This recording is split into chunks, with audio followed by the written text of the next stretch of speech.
Oh man, what was the motto for Cobra Kai? Strike fast, strike hard, no mercy. Yes, that's right. That sounds awfully similar to the new Viper 908 that just dropped. Yeah, but instead of the roundhouse kicks to the face and hitting kids, it's doing it with FTIR and ramen. And it's using smart spectral processing. And that's going to allow it to kind of sweep the leg and read the compound. And it doesn't even wear a black gi or yell at teenagers. Yeah, but it's still kind of badass. It's like having Mr. Miyagi in your corner. Right. So go and check out this new champion at 908devices.com and show no mercy for your mystery chemicals. And in addition to that, in 2024, there was 138 hazmat responders in the U.S. that were injured. And that, my friends, is 138 too many. Your team's mission is simple. Do your job, do it well, and come home safe. But it's not just that easy, right? You actually need to find training that fits the real world, not just theory. Right. That's why you should partner with us, the Hazmat Guys, the top-rated hazmat trainer by JM Powers, 23, 24, and 25. And we're bringing thousands of field hours, cutting-edge equipment, and fully customized programs built to your team and location. And we can make that process a lot easier because in 3 steps, we can give you a path towards a zero-injury hazmat operations. 1, you're going to schedule a call us, talk to us. We turn around. Step 2, tailor a program that fits your needs. And then 3, we just execute the best in-class drills on your turf. I'll get in for Q3 and even Q4 and secure your team spot today.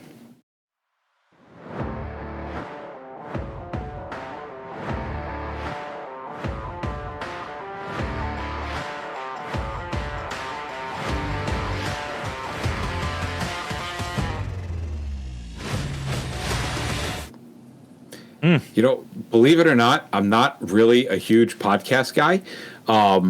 And with the exception of a few like Joe Rogan podcasts and Jake with the Hazard Class, who is quickly becoming one of my absolute favorite shows to listen to. Check them out. He is absolutely phenomenal, giving in-depth interviews on hazmat and emergency services. We've got the Industrial Strength show that's popping up. Those guys are phenomenal. They're really catching some traction under those feet of theirs.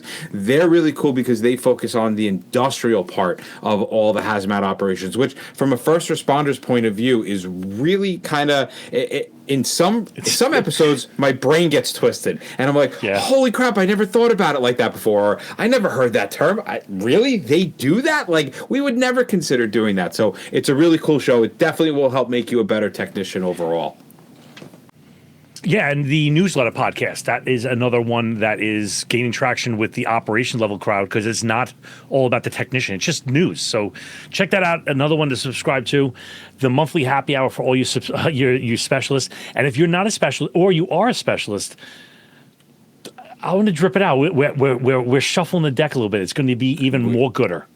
We are shuffling the deck a little bit, but if you do the specialist thing, if you do the premium stuff, you get access to that happy hour, and with that, a chance to win a scholarship to the Southernmost Hazmat Conference. It's happening in February 3rd to the 5th in 2026 in lovely Key West. And I just got off the phone with a battalion chief that works down there. The Key West Fire Department, as well as a couple of the naval bases down there, want to get involved in the training, and that is kind of really exciting news because it's going to broaden our spectrum of what we can train on. So stay tuned for more information on that.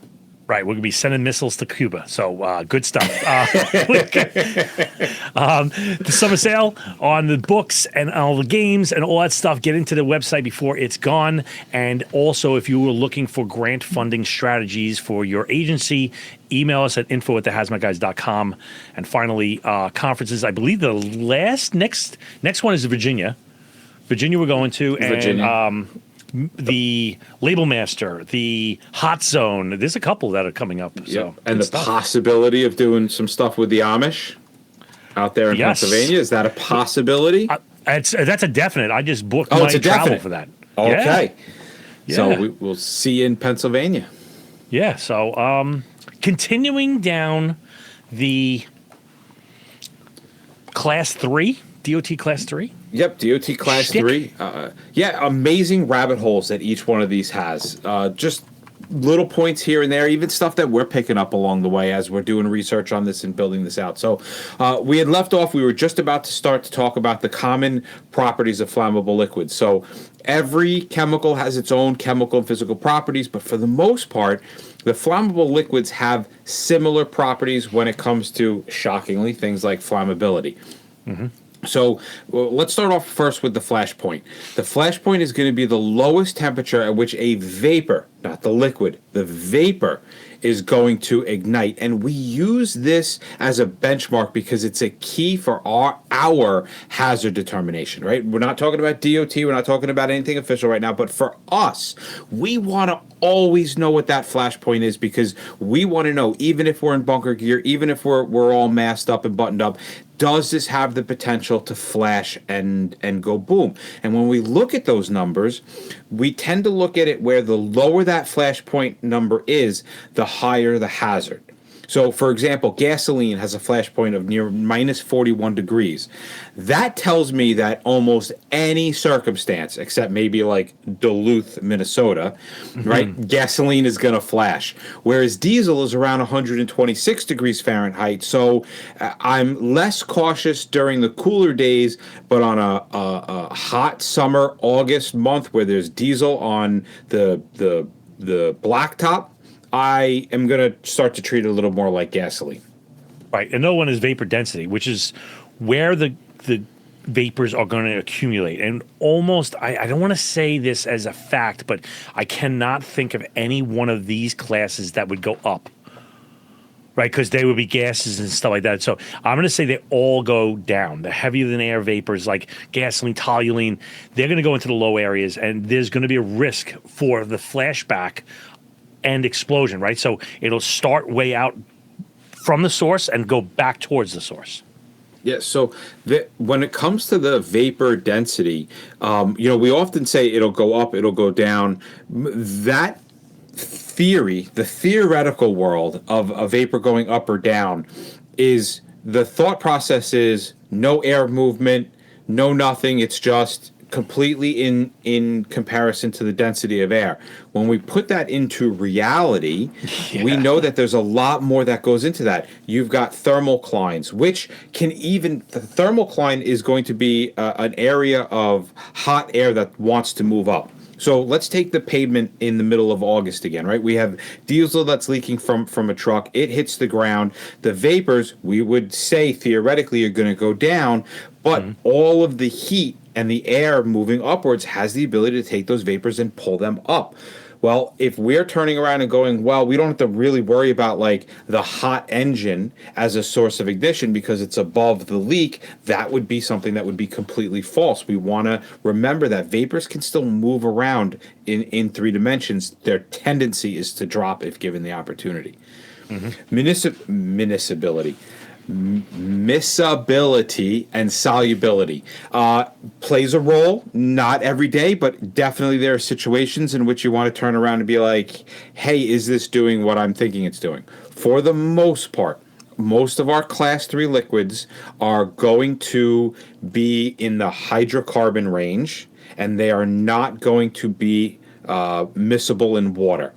Exceptions to that are going to be functional groups like alcohols that are added in there. They are also flammable liquids. They tend to be miscible. So our non-polar solvents like our gasoline, our toluene, they're not going to mix. But then on the complete opposite end of the spectrum, our alcohols are completely miscible. Know which flammable liquid you're dealing with before you start an operation. It changes everything about your operation. It's going to change your diking and damming. It's going to change your protection factors. It's going to change the type of foam that you use. So this is one of those key ones in class 3s that we absolutely have to figure out. And if I can't find the paperwork on it, Bob, what are some really easy ways I can determine whether or not some unknown liquid is going to be miscible or not? You could do the water solubility test from the hazmat. If you don't have a hazmat, you can do M9 paper, M9? M8 M8 paper, Right. which is a little hack. If you put a liquid on it and you can see through the paper, it is a hydrocarbon. And if you can't see and it's wetted, it's a non-polar. I don't know. Even something as simple as our hydrocarbon pads, right, where we soak up oil. If it soaks into the oil, you've got a hydrocarbon, you've got a non-polar, and if it beads up on it, then you have a polar. You could do the same thing with your acid pads, right? It's just opposite. If it soaks in, it's water soluble. If it beads up, it's non-water soluble. So lots of different ways out there to determine miscibility and solubility. Volatility and evaporation rates. So these typically are highly volatile liquids, which means they evaporate readily, right? And that's going to impact your metering and your hot zone line, right? Because the more volatile, the more vapors, the farther it's going to push you back, which means you're going to have evacuation decisions or something like that. Now, when we start thinking about, okay, it's a volatile chemical, so it's going to be in the air. If it's in the air, it gets in my lungs. I want to be able to meter and monitor for this. What types of instruments are we going to use? Well, our different technologies are going to be used for kind of different things that we're thinking about. Photoionization detector, or PID, phenomenal. Does really low range resolution, parts per million. I want to use that because I want to know whether or not I need to be wearing my SCBA, because a lot of these flammable liquids are carcinogens at very low concentration. So I want to make sure that I'm protected that way. The other thing that I often want to look for is whether or not I'm going to be in an LEL.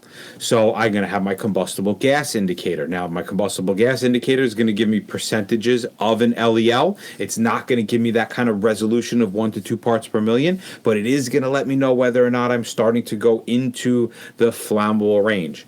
You can also sort of kind of use an oxygen meter, but that's going to be more for oxygen displacement. And I'll be really honest with you, if you're using your O2 for oxygen displacement, you're going to be so far into the UEL that you're in a whole separate danger zone as you start to ventilate. So be careful with that thought process of using the oxygen meter. Yeah, in basic, you obviously don't want to be between the LEL and UEL, and because these are class 3, they all are flammable. So there is a range you do not want to be in between those two goalposts. Not a good thing. And when it comes to atmospheric monitoring, we have to remember that these things have limitations, right? The temperature can affect them. The humidity can affect them. It can all have impacts on the reading. We got to make sure we're properly calibrated. Got to make sure you're doing a bump test. The bump test is huge. We don't even think about how important that is. Imagine if you just turned on a meter and you didn't check to make sure it actually functioned. And now you're walking into a possible flammable environment with a meter that turns on but is not actually doing what it's supposed to be doing. Right. we want it would be devastating. We want to make sure that we're doing our full 360 around the container that's leaking. I want to understand what is happening to this product as it's coming out of the environment and as it's starting to plume or evaporate or do whatever it's going to do. So multiple samplings around your scenario, get a good idea of what your meter is telling you is happening. Hey, Mike, take a look around you and tell me how many lithium-ion battery devices you have around you right now. 7. Batteries are everywhere, and every department in the nation is starting to deal with these battery fires on a regular basis. Yes, which is why we're excited to tell you about a new product that has proven to limit and control the battery fire and its propagation. It's from a brand called the Geo, and it is chock full of hazmat experts who know that there's a better way for first responders to handle, store, and ship their at-risk lithium-ion batteries. Right. This product will solve your lithium-ion battery problems. It's lightweight. It works across all battery types, and we can say it actually lives up to the hype because we've tested it ourselves firsthand. It's called ObexionFR, and it's part of a 2-part system with a scientifically designed granular along with UN-certified pails or drums. More importantly, ObexionFR has been proven to reduce the toxic IDLH gases that are emitted when one of these batteries kicks off. So ultimately, it's kind of going to keep your team safe. Right. So go to thehazmatguys.dgo.com. That's thehazmatguys.dgeo.com to check out more about it. And as promised, we are always on the lookout for a solution to battery fires. And while many companies have presented their products to us, there has been one noteworthy one that stood out from the crowd because it is, in our experiencing, extinguishing the lithium-ion batteries fires. It works on multiple classes of fire, so it's not like a one-trick pony. It's going to prevent the fire from spreading, which is actually kind of really cool to watch that happen. And the lithium-ion batteries is going to keep them from reigniting. Now I'm looking at you. Slow down with your keyboard ninja stuff. I know you're going to caps lock me, but looking for proof. But in the show notes, there'll be the UL Class A and B, and as the BSI for 10 categories, including the lithium-ion batteries. Now, we don't suggest anything that we haven't put through our own set of rigorous backyard blow-it-up tests. And I have to say, we were kind of impressed by the results. I'm not going to lie to you. But as always, do your own myth busting. It's a neat product. It's available in a bunch of different options, so it can kind of integrate into whatever process you currently have for dealing with lithium-ion batteries. You want to learn more, go check them out at Fire Suppressant Solutions or click on the link in the show notes. What we wear, that is going to be kind of simple because with a modification, you're going to be wearing bunk gear and SCBA.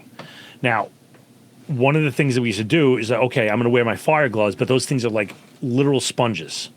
So what we used to do is we used to put the nitriles or the butyls over our leather gloves or fire gloves so you don't soak it up because you're going to get dirty. Now, we love flammable liquids in classes because there are flammable liquids out there that are also extraordinarily toxic. So it becomes a great conversation for PPE. Our regular PPE for a flammable liquid is going to be our SCBA and our bunker gear, right? There's hands down that's not even a question. We wouldn't want to go into a B. We wouldn't want to go into an A. If we had to go into a level B or we had to go into a level A, we have some serious issues because that flammability still exists and the toxicity still exists. So that starts to become a little bit more advanced, I guess we would say. Like, what would be some of the things that we would do if we hit that mark? One of the things I would do is I would do some environmental controls. I would start diluting the air. And I don't mean that with a liquid. I'm saying just like I would be pushing vapors with either fans, fog lines, or the application of a tarp, like putting a liquid tarp on top, either the liquid format, which is called foam, or the physical tarp that we put on, but I'm putting a cap on the bottle. If the cap's on the bottle, there's no more vapors, and the vapors go down, and then you can go handle it. It changes the PPE selection.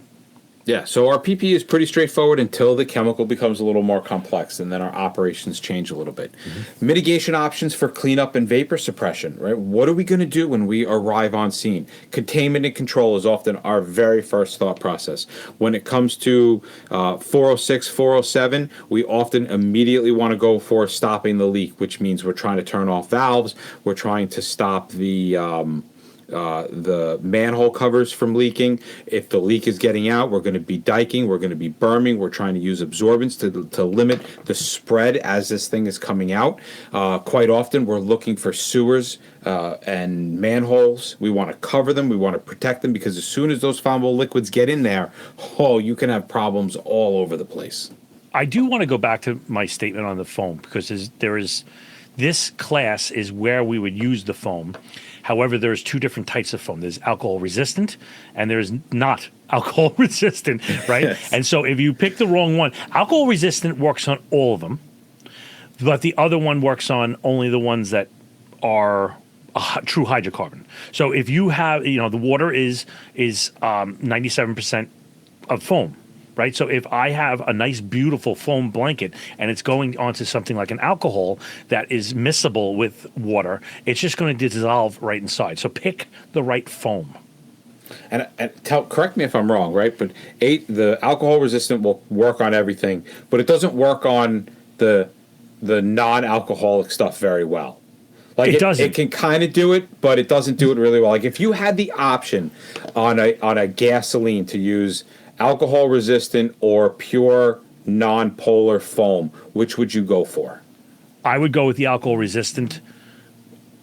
Because they're getting better and better as time goes on, and I think you're going to get more bang for your dollar relative to having, I have this one for this and this one for that and this one for this. Like, I spend a lot of money on a different foams, and then you got to have guys that know what the foams. That, I think, is one of those things where, again, I wasn't a foam guy, but I know enough about it to be dangerous. Is I would probably pick a nice, robust, alcohol-resistant AFFF and put that on, and put all my dollars into that and be done. And don't forget, about 15% of your gasoline in vehicles is ethanol. So you have it in there. Even if you have a gasoline spill, you still have alcohol floating around in most transportation stuff. All right, what do we do with this stuff? We've dammed and diced. We've stopped the leak. Now we're going to start to try to recover some of this product. You can use things like vacuum trucks, pumps, air pumps, vacuum pumps. There are all sorts of different ways to be able to pick up and transfer liquids from one place to another. Couple things that we really want to think about, especially when it comes to something like gasoline or some of these other flammable liquids. They are prime for reacting with chemicals. So if you're going to take a fuel and you're going to put it in a recovery vessel, whether it's a drum, a tote, another 406, 407, you have to make sure that there's going to be chemical compatibility. There can't be some other chemical, some other junk left over from another operation, and this is going to be true for the hose, this is going to be true for the pump, and this is going to be true for the container. Because if you have something that's going to react with that fuel, you are going to cause a huge, more than likely, oxidizer fuel reaction, and that is going to ruin your day. For smaller spills, I'm not breaking out the pump. I'm just going to go ahead and absorb it with either some Speedy Dry, some green stuff, some booms, maybe some oil pads. Overpack that and be done with it. As far as decon, I think it's kind of simple. And again, we're going to probably go into this in another episode later on, but decon is remove, and then we're going to rinse and clean the equipment post-incident. Try to keep it focused. Only get a little bit of you. I know it sounds simple, but try not to get, like, don't swim and roll around in this stuff. Limit the decon that you need to do focused. Soap and water works for polar or non-polar, so just go with that. Now, some things that have happened. We can tell you some things that have happened real quick. Just people using the wrong equipment in the wrong space, sparks igniting under very simple removal of fuels of cars. But in Puerto Rico, responders didn't recognize that there was a vapor hazard. This happened around 2009. They failed to eliminate any source of ignition, and that ended up in a catastrophic tank farm fire. Right. I mean, picking your PPE is important, and just moving. You got to stay outside the flammable range. I don't know. It sounds so matter-of-factly, but metering, I would almost want to get all the personnel with a meter, because you don't know where that zone is, and you can't just say, well, where the meter is. Yeah, but I'm not standing where the meter is. Like, can you guarantee that every single person on your team is not in the zone? I get not everybody has a million meters, but at the same time, either we put meters on everybody or we keep everybody corralled in a certain area. You know what I'm saying? Yeah. Because you can't send somebody into the zone without a meter. Right. It's tough, guys. So again, and when you have a warmer day, you have more vapors and you're fighting a bigger problem. Surface area is what gives vapors. The bigger the spill, the more vapors come out. Now, some things that often go wrong in some of these flammable liquids is we get there, we turn around, we put on the foam, and then we take a giant breath and we go, whew, we solved that issue. And we kind of take a step back, and people don't realize that foam has a half-life, and it will start to degrade. And if you fail to have proper vapor suppression over a long period of time, you're going to be in just a worse position as you were when you first started. Maybe even a worser position, because now you think everything is safe and it's really not. So before, there's a couple things that we want to do if we're going to do foam. One, we want to make sure we have enough concentrate to do the operation, and then we want to make sure we have enough to maintain the operation, to kind of keep things going, keep that blanket nice and thick. We're checking for flammability constantly while that blanket is down to see whether or not all the spots are hit. Maybe I have a new area that's giving off vapors that need to be focused on. Just putting the blanket doesn't finish the operation. let's go into and probably finish up with this is the legal definitions of what makes something a class 3. Right, because there is, as we said in the class 2, is that weird nuance where, ammonia is flammable, but it's not flammable enough. Like it's like, so they start. Yeah, they gerrymander these things around to make sure that they fit. So the DOT defines a flammable liquid as any liquid with a flash point at or below 60 degrees C or 140 degrees F, or a material in a liquid phase with a flash point at or above 37.8 degrees C or 100 F. That's intentionally heated and transported above its flash point. And I don't think I talked about flash point earlier, but I'm not 100% sure we defined it very well. Now, a flash point is the lowest temperature at which a liquid is going to give off enough vapors to ignite in the air. That's an important definition. Not to stay on fire. Not to stay on fire, but just to go whoosh. All right, that the ignition temperature, that's a whole different ballgame. But the flash point is the one that we look at because it's the lowest temperature. So think things like gasoline, acetone, methanol, they would all be considered the DOT class 3 flammable liquids. So I just want to, because the way they word that what I said was the wording is so important. They said or, right? So it's any flammable liquid with a flash point at or below 140 degrees Fahrenheit, or a material in a liquid phase with a flash point at or above 100. Right? So if it's less than 100, not class 3. Yeah. So now that's interesting. Completely, because it can alter how you respond. You look something up. If you're very one-dimensional and you don't realize that the temperature has these kinds of effects, right? And you open up your book and you're like, all right, look, diesel. Not that bad. That's what I want to clarify, because you know what? Right. Somebody's going to be like calling us and going, wait a second, that's not true. Class 3, this is the definition of flammables. Right, that flammable is the one that's going to jump to you on your flames fest. Right, we were talking about the watch glass in the last episode. Yes. Right, the difference between combustible and flammable is that's the one on the south side of the 100 degrees Fahrenheit or 60 degrees C. Right, so they're all in the class 3 huddle, but one's combustible, like as per OSHA and NFPA. The other one's flammable once you go above 100 degrees Fahrenheit or 140 degrees. Yeah. Like, it's so confusing. It is confusing. That's why, guys, your meters are the most important things that you could possibly hold, because they tell you what the reality of the situation is. Yes. And we never want somebody flipping open an SDS sheet, doing their homework and going, this liquid has a flash point of 300 degrees. It's perfectly safe to work around. Okay, it might be, but what is the situation of the liquid? Because if for whatever reason that liquid happens to be at 300 degrees, then you're basically working with a flammable liquid. It is ready to flash. Exactly. A diesel, it's by definition a combustible. But when it's 100 degrees outside, it's acting as a flammable. Right. So, like, that's the theory. The definition is nice to know.